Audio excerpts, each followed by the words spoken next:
जय हिंद। मैं मोहम्मद जावेद एडवोकेट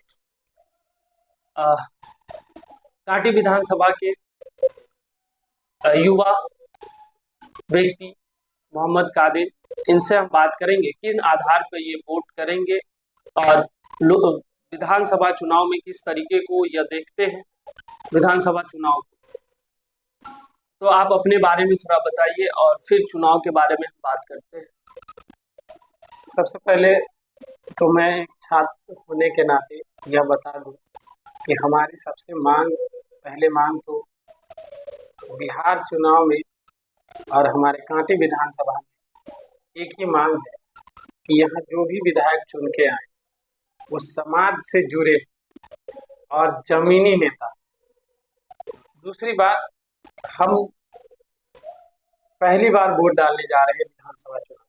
इससे पहले हम सबसे पहली बार पंचायत चुनाव में वोट डाला था, दूसरी बार हम सांसद चुनाव का वोट डाला था और पहली बार विधानसभा में। तो मेरे दिमाग में यही होगा कि आज मुस्तफापुर में बहुत सारे कुछ ऐसे सवाल है जिनको हमारे विधायक जी को सुनना चाहिए। उन सवालों में सबसे पहला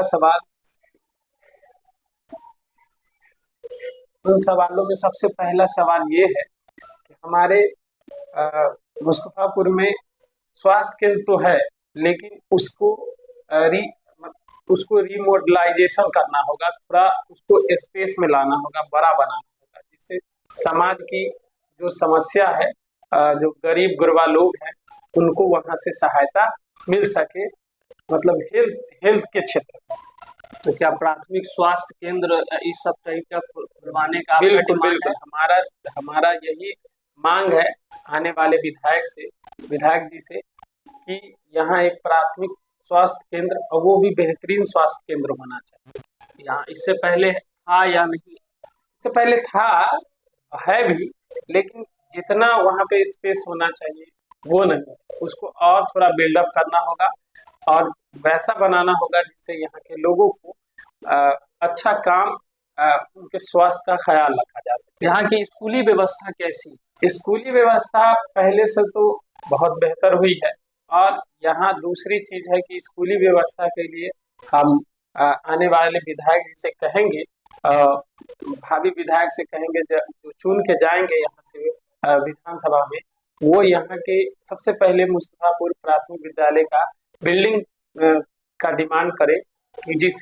स्कूल का स्थिति ऐसा है कि बच्चे 2 शिफ्ट में क्लास कर पा रहे हैं, उसमें भी इतनी गर्मियां हैं, गर्मी के टाइम में ऊपर इतना सारा बना हुआ है जिसमें बच्चे पढ़ने में सक्षम नहीं है। इसीलिए हमें एक बेहतरीन स्कूली बिल्डिंग की आवश्यकता है मुस्तफापुर में।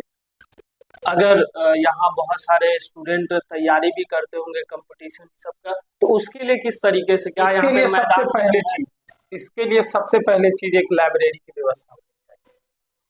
अगर लाइब्रेरी के साथ साथ अगर जो सरकारी जैसे पुलिस दरोगा इस सब का तैयारी करना चाहता है, तो यहाँ पे तो हमको कहीं पे फील्ड नजर नहीं आए, तो सब छात्रों के लिए भी व्यवस्था होनी चाहिए, क्योंकि अब समाज में बहुत बदलाव हो गया है। पहली वाली बात नहीं है कि कोई किसी का कोर वोटर, अब हम युवाओं को पढ़े लिखे होने के कारण हमें नौकरी चाहिए, समाज में एक बेहतर व्यवस्था चाहिए, इसीलिए हमको एक बेहतर विधायक को चुनना है और समाज को और बेहतर की तरफ ले जाना है, शांति व्यवस्था बनाए रखना है। और कुछ ऐसी चीजें हैं जो अशांति के तत्व है, वैसे फ्रिंज एलिमेंट सबको कहीं ना कहीं रास्ता दिखाना होगा और समाज को एक स्वस्थ समाज बनाने की हमारी इच्छा है, चाहत है। इसी सोचकर हम पहली बार विधानसभा में हम इस बार वोट करेंगे। हमारा एक और सवाल ये है कि अक्सर हम देखते हैं किसी भी स्कूल में विधायक तो किसी सामाजिक काम में जाते हैं, लेकिन स्कूल में नहीं जाते, वहाँ की शिक्षा व्यवस्था को नहीं देखते। क्या विधायक को 6 महीना पे, 2 महीना पे या 1 साल पे एक बार स्कूल की स्थिति को देखने स्वयं जाना चाहिए? या हम तो चाहते हैं जब भी उनको मौका मिले शिक्षा पर भरपूर ध्यान, क्योंकि एजुकेशन के कारण ही हमारे समाज में इतना बदलाव हो रहा है और आगे भी होगा। तो सबसे पहली बात, जो भी हमारे प्रतिनिधि बने हमारे कांटी के, उनका ये हमारा डिमांड रहेगा कि वो शिक्षा पर सबसे पहले फोकस करें, और जो हम जैसे युवाओं के लिए और भी बहुत सारे युवा हैं जो बेरोजगार भटक रहे हैं, उनके लिए विधानसभा में आवाज उठाए और हमारी आवाज बने।